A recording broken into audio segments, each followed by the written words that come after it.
was so scared. I didn't know who to talk to. Once you start having intercourse more frequently, you start to realize that a lot of things are changing in your body, and they make you feel like, oh, as long as you're with one partner, you will never have to deal with infections, which is a lie. Yeast infection is not an STI. UTI is not an STI. Bacterial vaginosis is not an STI. Although doing the do makes the chances of you getting it more. Okay, so what I want to discuss today is a very serious topic, especially for women. And I would advise that, especially if you're a woman who just started having sex, or you're about to, maybe you're about to get married, I would advise that you watch this video, because I remember when I wanted to talk about this topic, but because of a lot of stigma that comes with talking about topics like this, I have avoided talking about this for a while. Recently, I had to speak to a lady. We're just having a conversation, and she was opening up to me, and she was like if this happens to a lot of women, why are we so quiet about it? Literally, I'm shaking. I'm shaking because I'm cold, but also because when I had that conversation, it really broke my heart, because this was something that I also experienced when I just started doing the do in marriage, and I was so scared. I didn't know who to talk to, and especially when you don't have access to quality health care, it can be a problem for you as a woman, especially when all your life you have been this person. Like, before I got married, I knew my body so well. Before I started having sex, I knew my body. I knew the changes in my body. I knew the discharges that I have as a woman. I know when the discharge is lighter. I know when it becomes thicker. I know when it becomes weirder, especially when the period is coming, maybe not weirder, or maybe bloodier, and all of that. Those were things that I knew my body before I started doing the do. But after marriage, I realized that I did not know my body again. Things started to change. I started to have weird, things happening all around me. And if you were a virgin before you got married, and you start, even if it's not a marriage, once you start having intercourse more frequently, you start to realize that a lot of things are changing in your body. A lot of weird smells, a lot of weird feelings, a lot of weird discharge, and all of that. But before I even go on in this video, please do not take anything that I say in this video as a medical advice. I am not qualified to give you medical advice. These are things that like I said, I've spoken to a few women before I had this video. In short, I had a conversation with one just 2 days ago, and just the way the lady broke down and was like, why did no one tell me this before I got married? Like, I got married and I was confused, and it took me back to my own experience and how I remember the nights that I woke up with a burning sensation. It was crazy, because again, I have never heard of this before. Not because I'm ignorant, but I've never had a reason. And that's one thing you need to know, because when you talk about this, people always say, oh, there are content online that you can get, but I've never had a reason to go and look for stuff like that, because I've never had that experience before. So why will I be looking for, and I'm not a medical student, why would I be looking for stuff like information like burning sensation in the woman's vagina? I've never had that before, right? And also, growing up, we're always told that when you have issues, there's because you have an STI, or these are things that are common with people who have multiple sexual partner. But I don't. And for this lady especially, she and her husband were virgins when they got married. So it became a thing like, was he lying to me? Did he just infect me? And I've seen a lot of women in this cycle, like when you just start doing it, it is normal that sometimes you start, because you don't know a lot. Like for many of us, especially if you grew up in Africa, I think this thing is even more taught here for women here than it is over there, because number one, nobody's even talking to you about what to expect during sex when you just get married. So how then would they talk to you about infections and stuff like that? Nobody tells you those things, right? And they make you feel like, oh, as long as you're with one partner, you will never have to deal with infections, which is a lie. That was why it was a shock to me. Like, oh my god, what's going on? Is something happening? Am I going to And I've seen a lot of women who also face that dilemma when you get married, realize that your body is not functioning the way it usually does, right? And then you go to the hospital and then you realize that, oh my god, they told you you had a UTI. And the first thing you ask, what is a UTI? Where is a UTI?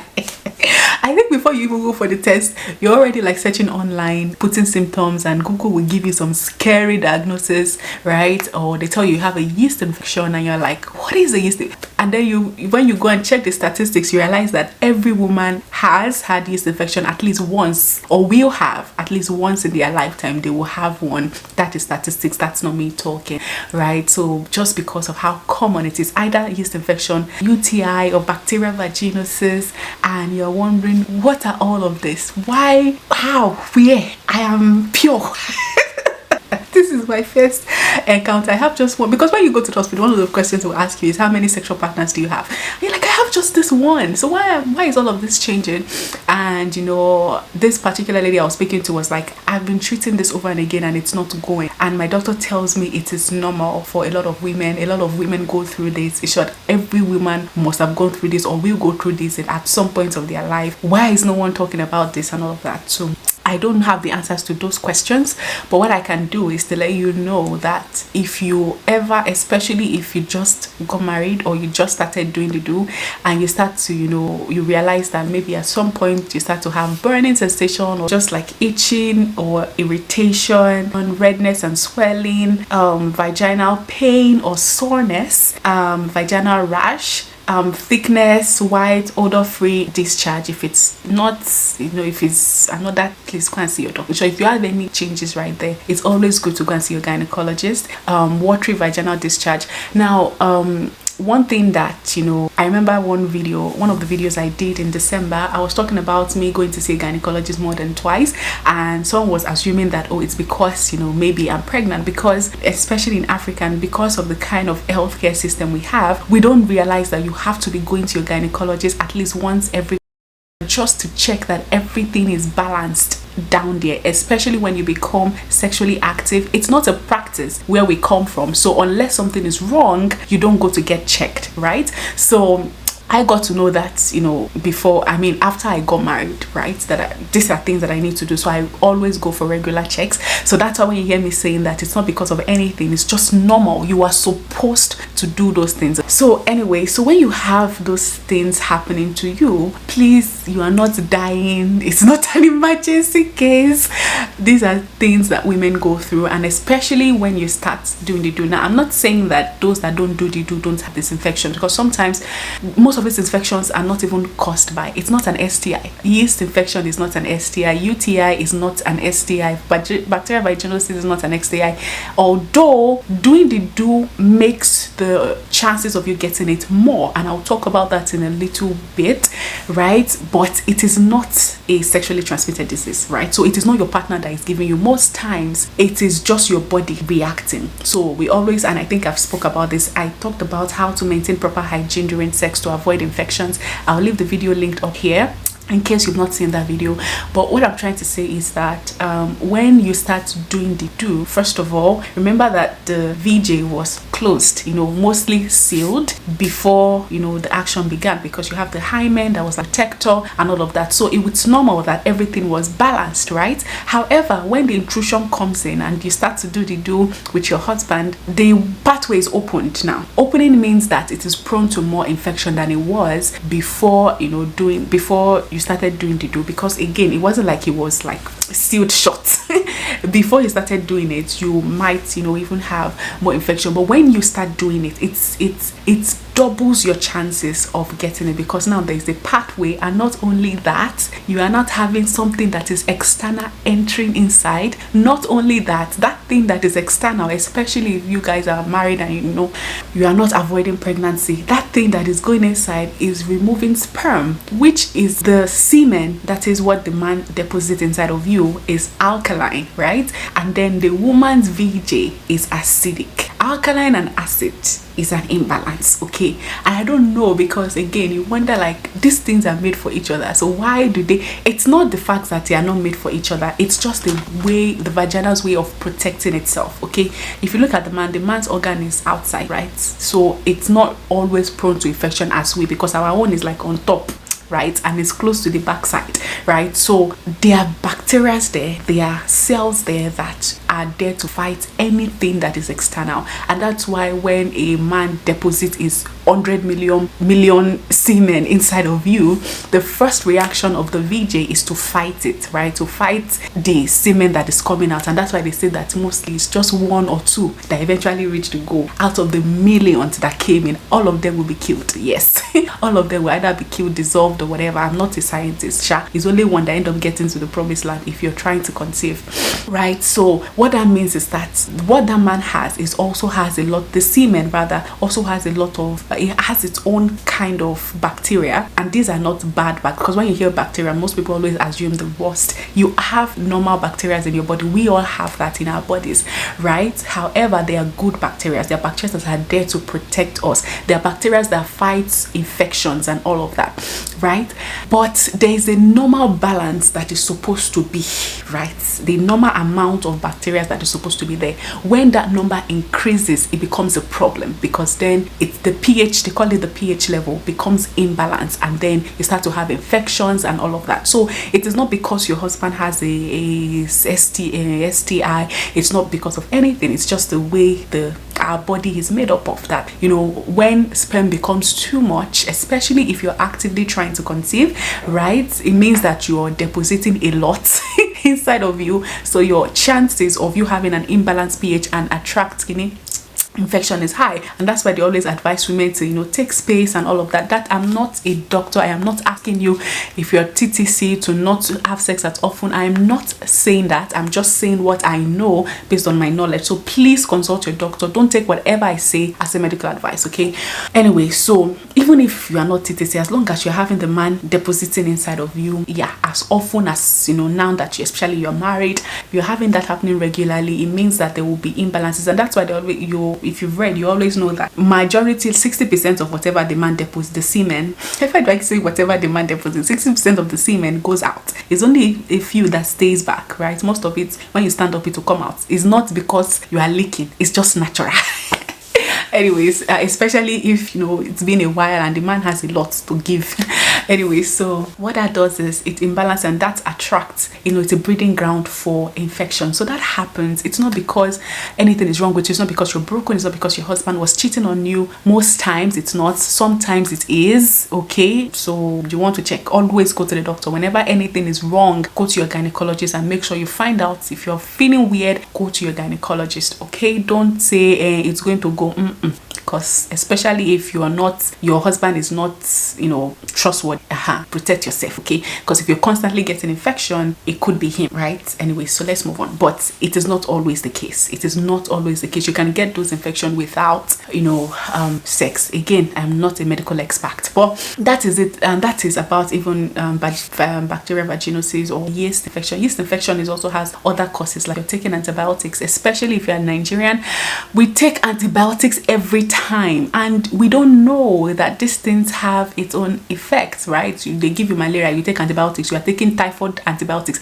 A lot of antibiotics is not good. So especially if you have a cold or you have malaria, sometimes we don't even test to see if that is why, because if you take too much antibiotics, there is also imbalance of bacteria, pH level, you know, it affects, you know, or it increases your chances of getting what are they calling it, yeast infection. Also, if I think I saw a list somewhere, again, I am not a medical expert, I'm just saying because a lot of women don't know, and we don't try to find out until it becomes bad, right? So if you're taking antibiotics, right, or if you're pregnant, you most likely have like UTI, you have those infections because your body is not balanced.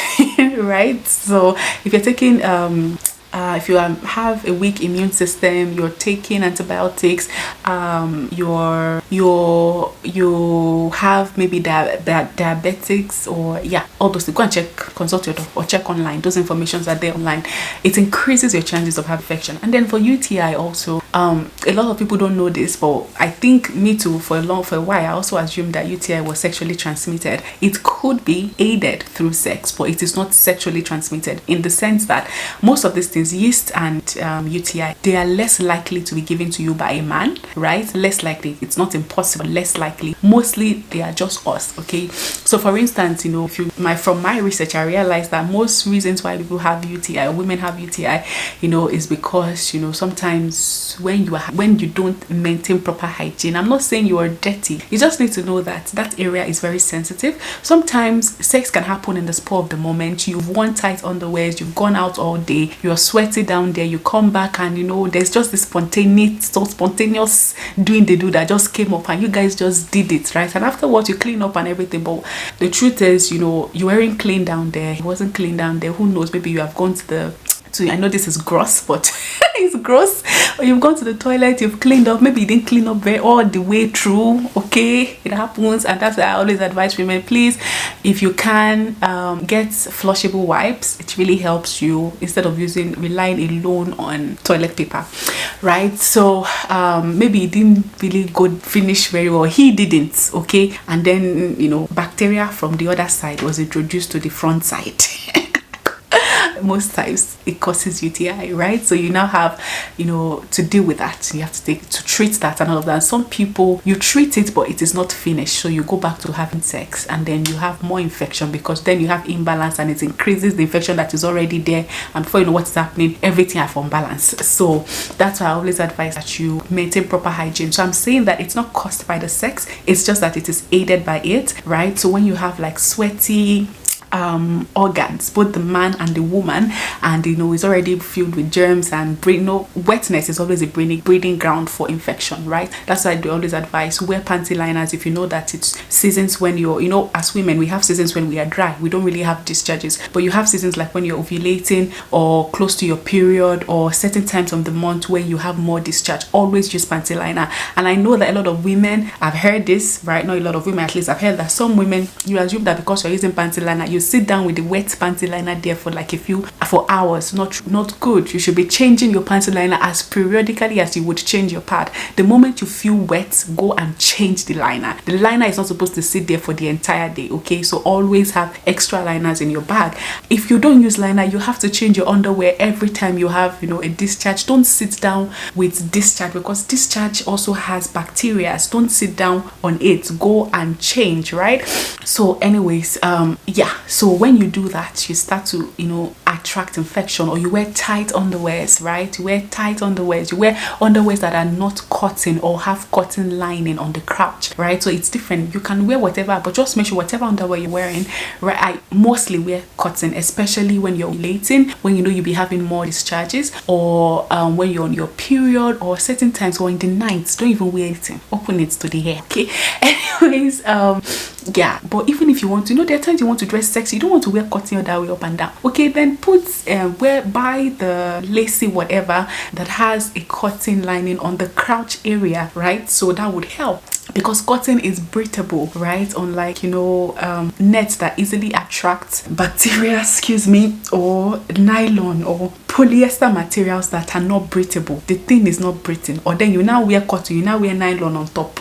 Where is the breathing going to come, right? So especially if you are like abroad and during winter period, you always have to wear layers upon layers. When you get back, remove everything, allow it to breathe, okay? Go and have your baths, allow it to breathe, okay?